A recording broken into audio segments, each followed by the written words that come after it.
Hey guys, Kevin Smith for The Flash, Season 2, Episode 2, Flash of Two Worlds, and holy shit, what an episode this was. I mean, last week's premiere was amazing. I could not wait for this episode, because of course, Garrick was in this episode, and we're only on Episode 2, and already we learned so much about what's going on with the multiverse, and that mainly is because that's what this season's going to focus on. It's going to introduce to getting us to the multiverse, creating the fact there's these other universes. It was very interesting. I loved every minute of this episode, and let's get into it because there's a lot to talk about. We met some new characters in this episode. There's just a lot that happened, and there's a lot to get into.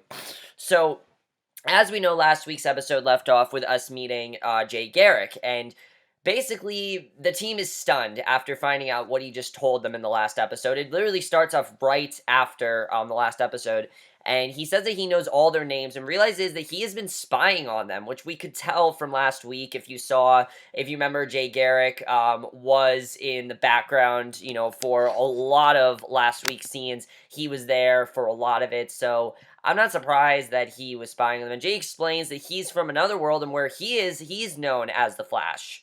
So that's really interesting that we found that out. And we realize that in his own world, Jay's version of the Flash fights another speedster, Zoom.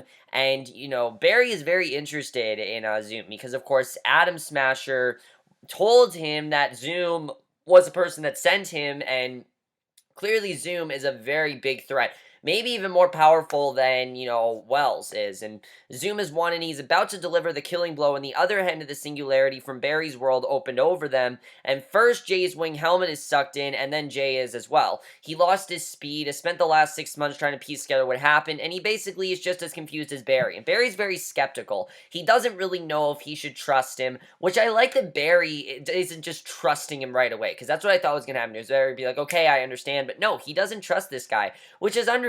It doesn't sound believable. The fact there's another Flasher there, it just doesn't sound like that could be true. And he insists that they test Jay, which I thought was very smart of them to do because, again, they don't know if this guy is lying or not. So another part of Central City, a breach opens and Zoom comes through it, bringing a man with him. And Zoom tells the man that if he wants to go home first, he has to kill the Flash. And basically realize that Zoom is out there. Professor Zoom, this is going to be definitely a very big villain, and I can't wait to see how that turns out. So, we already get a lot of stuff with Caitlin and Jay in this episode. I don't know if they're setting up a romance between them. I hope they're not, because I really like the way they handle this episode. Maybe they'll handle romance down the road, but I think it's too early to judge if there's going to be a romance between them or not, because it just seemed like she was there for him and he was there for her.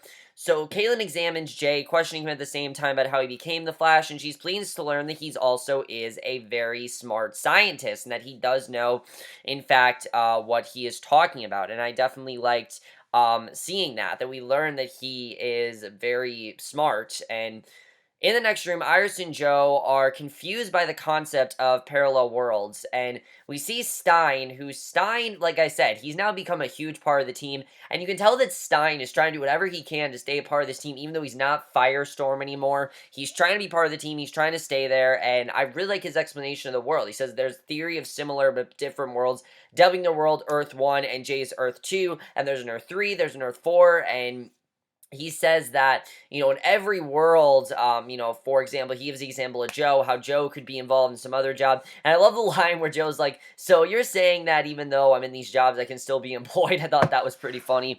But Stein is very concerned about a breach existing between the worlds, because that's obviously not going to end well, because it could alter something horribly, something very bad could happen. It could even cause a world not to exist. I mean, again, we're really dealing with time like we have this season, but it seems like this season we're spending a lot more time in it than we did last season, so I really like seeing that.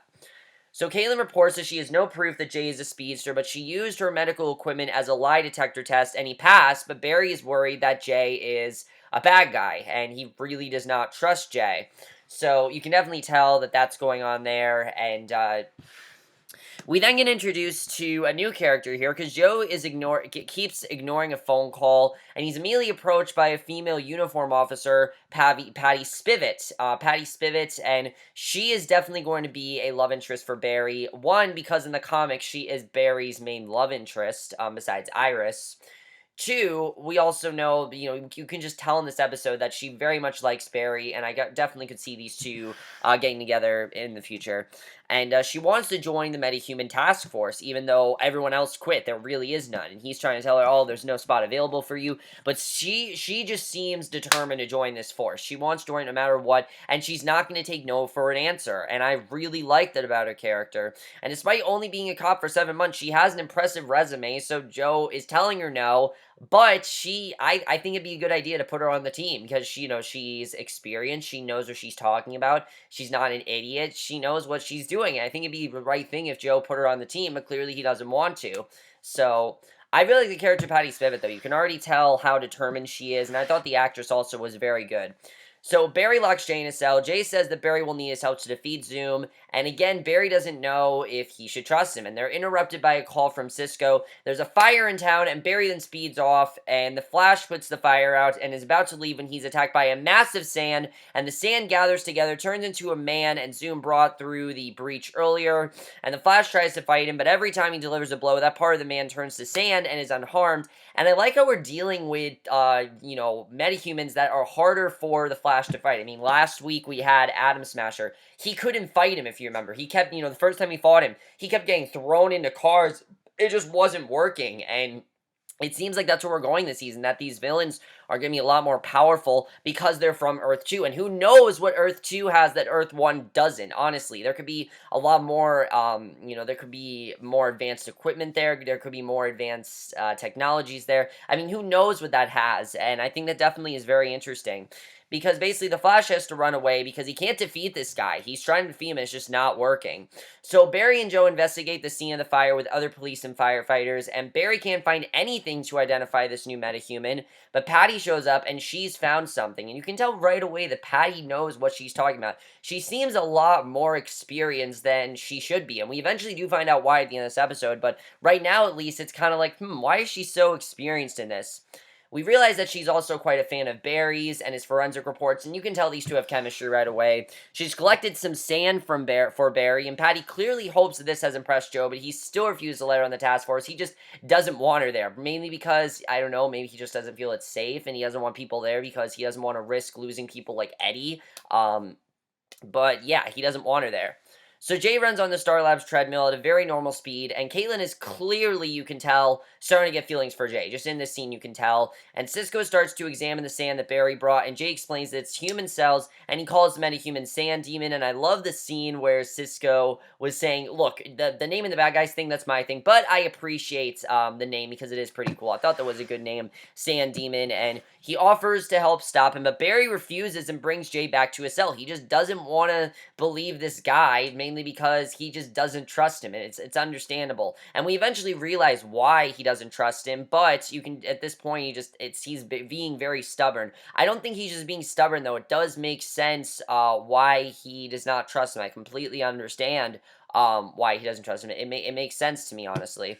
So Cisco and Stein have set up a small science lab in another room, and Stein thinks they can search for the breach between worlds and therefore prove Jay's story because he believes Jay. He thinks Jay's story is true by looking for exotic matter, and Cisco knows how to take pictures of the exotic matter and tells Stein where to find a piece of equipment, and after Stein leaves, Cisco starts to examine the sand, but suddenly finds himself watching the earlier fight between Barry and Sandstorm. So he has, and not Sandstorm, he has another, vision, and he's clearly scared because he doesn't know where these are coming from. The last time he had these visions was after he, was in that whole thing, where he was killed in the multiverse, when he was killed in the alternate universe when Wells killed him, and then he came back, and that's when he really started to have these visions. So it's happening again. He doesn't know why it's happening, and I definitely like seeing that.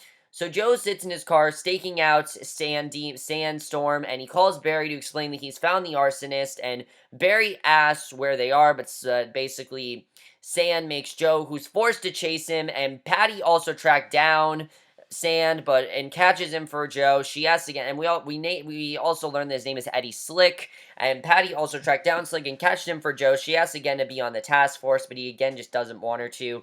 And at the police station, Eddie Slick has a history of arson, but he denies setting this fire. He doesn't want to say that he did it, which he clearly did, and Joe threatens him, pointing out that Iron Heights is now equipped to hold metahumans, and he asks where Slick was the day the particle accelerator exploded, and he obviously is on to Slick. He can tell that Slick is lying through his teeth and he doesn't believe a second of what he's saying. So watching the interrogation, this was really cute. Patty and Barry are bonding over Monty Python and the Holy Grail. I really love that scene. I mean, they're watching this movie. You can tell how much how nerdy they are. I mean, they honestly, they're pretty nerdy, let's face it. They're nerding out together. They're loving this movie. You can just tell. And Barry offers to recommend Patty to Joe for the task force, which I think was a pretty good thing for him to do because, you know, Patty would be good for that sort of thing. So he recommends her. And Slick's alibi is good. He was not in Central City when the accelerator exploded, and Joe suggests that Jay's explanation of Slick being from Earth 2 might actually make sense, because one, Slick is just more powerful, two, he was not in Central City, so they're thinking that, okay, maybe this guy is in Earth 2, maybe we can believe Jay, and definitely Joe is starting to believe Jay. You can just tell that he is starting to believe Jay at this point. At this point, at Star Labs, only Barry does still not trust Jay, and Iris asks to speak to Barry alone, who doesn't have too much to do in this episode, but I like that we're getting scenes between Iris and Barry, because of course Iris is the thing that always helps out Barry, and I mean, she was the one that was able to help Barry come back on, you know, to Team Flash all on her own. She was the one that did that, and now she is doing this, and this is the side of Iris that I said we're going to be seeing. We're going to see a much stronger side of her, and we see this here too. Because Iris tells Barry, and this is not a romantic conversation. What I love about this, that is nothing to do with them being romantic. It simply just has to do with helping out Barry. And these pep talks that they have, we haven't seen a lot of them, but I really hope we get more of these, because I'm really enjoying it, definitely. Especially the actress that plays Iris. She's very good. Because Iris tells Barry that she does not recognize him and he's someone else now with major trust issues, and Barry admits that Jay reminds him of Wells, who he trusted, and that's why he doesn't trust him, because he was too trusting of Wells, which I can totally understand why. I mean, obviously, Wells was like a second father to Barry, like Joe was. Joe was also like a second father to him, but so was Wells. Wells helped him with so much, and it was just, he was the killer of his mother, and obviously he feels really bad about it. And Iris points out that they beat Wells because the team trusted each other, and he needs to believe in the team, and that's true. The only way anything goes is teamwork. That's really what this goes to. It's not just about Barry, it's about Team Flash, and I think that's what Barry needs to understand.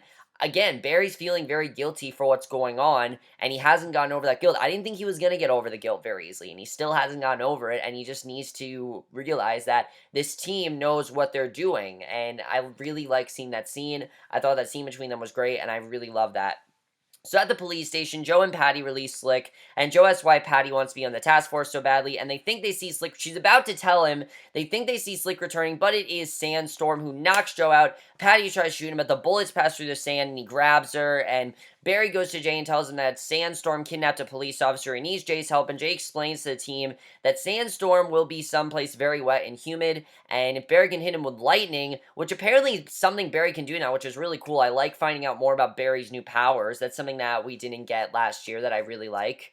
Basically, he says if Barry can hit him with lightning, it will turn the sand to glass, and Jay knows how to shoot the lightning, and he will teach Barry. And in the hall, Barry confronts Joe, who blames himself for Patty's abduction because he didn't trust her. And again, just like Barry doesn't trust the team, Joe needs to trust Patty. She knows what she's doing. This whole episode is pretty much just about trust, which I really like seeing, because it's true. I mean, just like Barry needs to trust the overall Team Flash and that they're going to be there for him, Joe needs to trust Patty. She knows what she's doing. She's clearly done this sort of thing before, and she's probably the best person to put on the task force, even though he has no one else.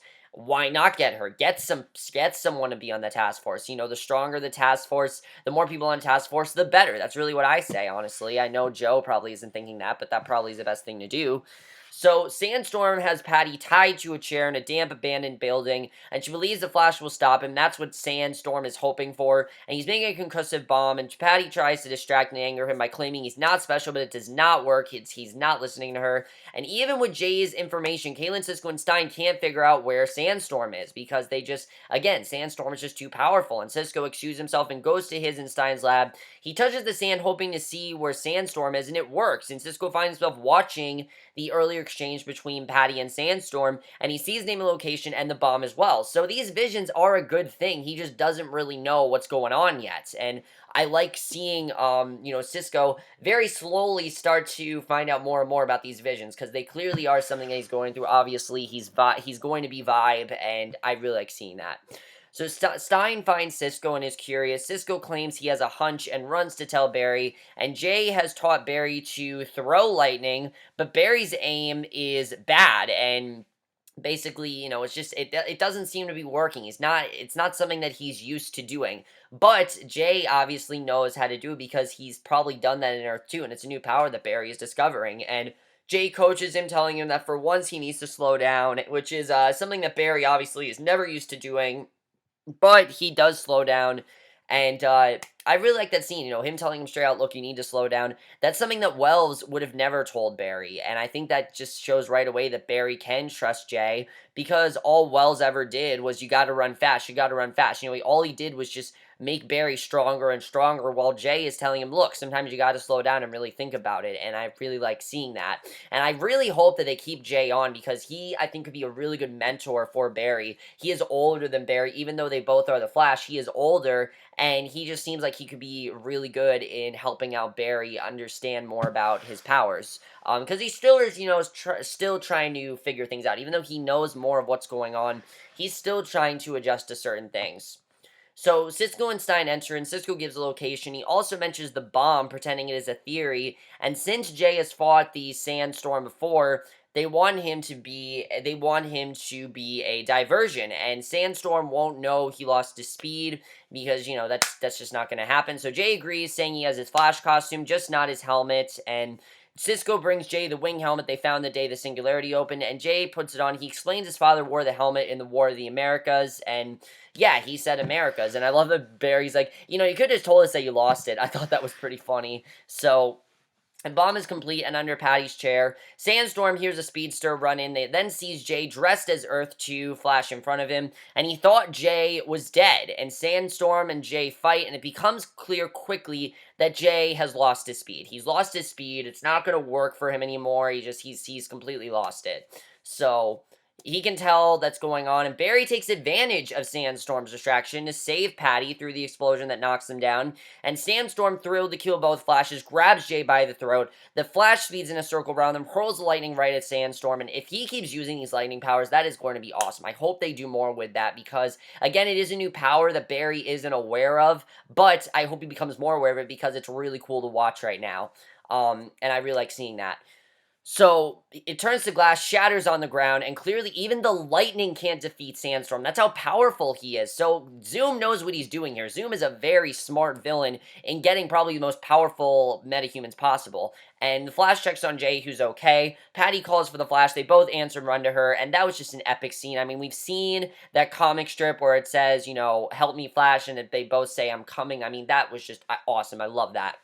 So, back at Starlamps, Caitlin bandages Jay's wounds, and he admits that losing his speed is harder than he thought, and Caitlin talks to him about loss getting easier, that she just suffered through losing Ronnie, and they just have to find a new way to live, and she calls him a hero, and you can definitely tell that she's moving on. She's moving on, probably to Jay. I really do see Jay being a good guy for her. They both have lost something, they both gone through some hardships, and they're both trying to move on. So, honestly, I'm all for Jay and Caitlin. I think it'd be fine if they did. I don't want them to do it yet because I don't want them to rush this.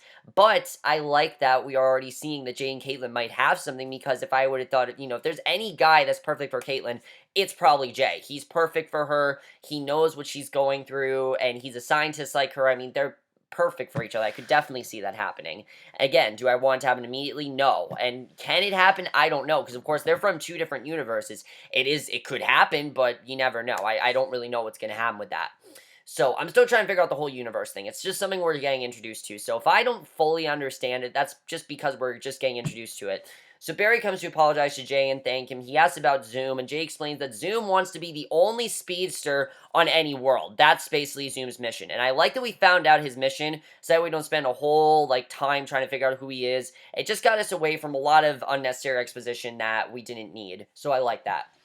So at the police station, Joe tells Patty he looked her up, and he asks about her connection to Mark Martin, and basically Patty says that a few months before the particle accelerator exploded, and we realize why Patty is so experienced with what she's doing, because clearly she is a lot more experienced than she should be, and we realize that before the particle accelerator exploded, the Martin brothers robbed a bank. Mark killed her father for a few $100s, Murderer's got superpowers, and she wants to fight against that. She wants to fight against metahumans because they took, her powers and everything. And I don't know if she clearly does not. I don't know. She clearly does not know that Barry is the Flash. She does not know that yet, and she's gonna find that out. But that's gonna be very interesting. If her and Barry get together, and especially since she wants to fight against metahumans, that could be very interesting to see what happens there. Because maybe she doesn't like the Flash as much because he is a metahuman, though he is a lot more power. That though he is a good guy. I'm wondering if maybe she's not going to respect the Flash as much. I really don't know. I think that's really interesting because that's something we really haven't seen before. And Joe tells her she starts in the task force Monday, and she's now in the task force, which is awesome. I really love Patty's character. So then we see a woman walks off in the elevator and approaches Joe, and he wants to know why she's there, and it's Joe's wife. Joe's apparently ex-wife that he hasn't seen in years, and she says because he wouldn't answer her phone calls. She wants to know how Joe is and their daughter, and this is clearly his wife or his ex-wife. We don't know too much about what's going on with that, but that I thought was a really great cliffhanger, and I'm definitely looking forward to seeing what happens there, because that is definitely going to be very interesting. I don't really know what's going to happen there, but that's going to definitely be very interesting to see what they do with that, because she does not seem to mention Barry at all, so I don't even think she knows that Barry's living with them and the whole situation with that. I don't think she knows about any of that, so we'll have to see how that goes, because I don't think she really understands what's going on there. So Stein confronts Cisco in their lab. He does not believe in Cisco's hunches. He thinks there's more to it, and Cisco admits to Stein, and I like that Cisco admits what's going on here. He talks about how since Wells killed him in the other timeline, he gets vibes, and he sees things that recently happened, and Stein wants to study his power. And remember, Wells was the one that told him that you're going to become more powerful, and that more is going to happen to you, and Stein was probably the best person to talk to about this, and Stein wants to study this power, but Cisco just wants it to stop. He doesn't want this to happen. He says Wells game this, and that scares Cisco, and Stein agrees not to tell anyone, and Cisco and Stein present their info, and I think it is a good thing for Cisco, but I think it's just something that Cisco doesn't really know how to control yet. This is something new for Cisco. He's never had powers like this before, and he doesn't fully understand what's happening to him. You can clearly tell that he's not fully capable of what he's doing, and he doesn't really know how to stop it, so I like seeing, Cisco just experimenting with these powers. It definitely is very interesting. So Cisco and Stein present their info on not one or two, but 52 breaches between worlds to the team. And with the most significant breach at Star Labs, Stein suddenly collapses, and basically he's now collapsed. Why? We don't know, but apparently it's because of the breach, and things could end up really badly for Stein. I don't really know, but that was definitely very interesting. But that's not the end of the episode. This was really great. I really love seeing this. We see another active version of Star Labs, and it looks like a futuristic world. For a second, I thought we were in 2024. That's how futuristic this looked. It's probably because this is Earth 2, and Earth 2 looks very different than Earth 1, obviously. So a group of children are led around by a tour guide who explains about the lab's impressive record, and suddenly the guide becomes excited and tells the kids they get to meet the savior of Central City, and you're thinking, okay, maybe is this Derry? Is it Joe? Is it Cisco? No, it is none other than Harrison Wells. He is alive in Earth 2, and that is how they keep him on the show, which was clever. We knew they were keeping him on the show in some capacity, and I think that's really clever. He says, hello, kids. Now, we don't know if he's possessed by Eobard Thawne in this universe, but Barry's probably going to have to deal with Harrison Wells, definitely. If he goes to Earth 2, he's going to meet Harrison Wells. That's going to be very interesting to see what happens there, and that gets me really intrigued for this storyline. What an amazing episode. Seriously, guys, last week's episode was great, but this topped it by a mile. I absolutely loved everything about this episode. I really hope they keep Jay around because I like him mentoring Barry. Now, let's talk a bit about Earth 2. What exactly is going to happen here? Because it seems very interesting what's going on with Earth 2. Like I said, Zoom seems very calculated and very smart in what he's doing. Basically just getting the most powerful metahumans that he could possibly get and get them to, obviously fight Jay and Barry. It's probably the smartest thing that he could do, is to get the most powerful metahumans possible, the ones that they can't really fight. So I hope we see more of Jay and Barry interaction because they work very well as a team, and I think it seems like Barry seems to trust him. Now, I think Jay's probably going to be on for a lot of the season. Let's talk about Jay and Caitlin. Do you think that do you think this is a good thing? I really do think that he is a good guy for Caitlin, especially since they're both trying to move on from something. Him from losing his speed, and her from losing Ronnie. That definitely is going to bring them very close. I don't think they're going to get together yet, but I definitely like where that's going. Patty, if Patty finds out that Barry is the Flash, how's she going to react? I don't know how she's really going to react to this. She seems to, understand the Flash, but again, she has a thing against metahumans, and maybe she even has a thing against the Flash. You never know. I mean, honestly, you never know, and I'm definitely interested in seeing where that's going to go as well, because that's going to be very interesting. I think that Cisco needs to be a lot more, needs to understand his powers more. He definitely is starting to, he doesn't understand his powers right now, but I think he needs to definitely think about it because there's not something that he should be afraid of. These are good. They're helping him. They helped out Barry, and the way he's using them. Yes, there's a good side and a bad side, but that's kind of like everything. I think Cisco really needs to realize that these powers, they're not a punishment. They are a gift. There's something that he was meant to have all along, and that's something that Cisco has. Cisco is more than just a goofy sidekick now. He actually has these powers, and that's awesome. It's made him so much more than that. If Barry does go to Earth 2, what will his confrontation with Harrison Wells be like? That's going to be very awkward, obviously, because he's never expected that Wells is going to be alive. But, of course, Wells didn't die in Earth 2. So, Wells is out there, and again, we don't know if he's possessed by Eobard Thawne or not. I don't think he is, but you never know. I mean, just the way Zoom is, you never know. Maybe he could send Wells to Barry, and that'll freak Barry out, obviously. We don't know what's going to happen there, but that's definitely something I'm looking forward to seeing what they do with that. That's definitely going to be very interesting. And I can't wait to see where that goes, definitely. I hope Barry uses more of these lightning powers. They're really awesome to watch. I mean, honestly, they're really cool. It's something we haven't seen before, and I hope they do more of that because that was really cool to see. I definitely liked seeing Barry use those lightning powers. Definitely some really cool stuff there. But overall, guys, great episode. Both these episodes have been fantastic. I absolutely am loving where the season is going. Already the season is crazy. We're only on episode 2, and there's already so much going on this season. But I love that. I want this show to have a lot going on. It's so much more than just a metahuman of a week. That's not even the show anymore. The show is not just, let's find the metahuman. The show is so much more than that because now they've introduced the multiverse and things are going to get so much crazier, and I love it. Also, guys, I forgot to talk about the Green Arrow reference. Oh my god, that was awesome. There was a little reference in here where they hear about the Green Arrow on TV, and Cisco says, I hate it when they put the color in their name. And of course, they don't know that they're talking about Oliver. Barry does not know that the arrow is now called the Green Arrow. So that's going to be interesting to see where that goes as well, because we know, obviously, there's going to be a lot going on with Arrow and the Flash. And plus, Zoom apparently is going to be on both Arrow. Damian Dark is going to be on both the Flash and Legends of Tomorrow. So definitely, this is going to get very interesting to see where that goes. But that's basically my review. Hope you enjoyed. Let me know if you guys saw this episode. I thought this was 10 times better than the premiere. And I will see you guys in next year, which will be for tonight's episode of Agents of S.H.I.E.L.D. And I will see you guys for that. Okay, bye.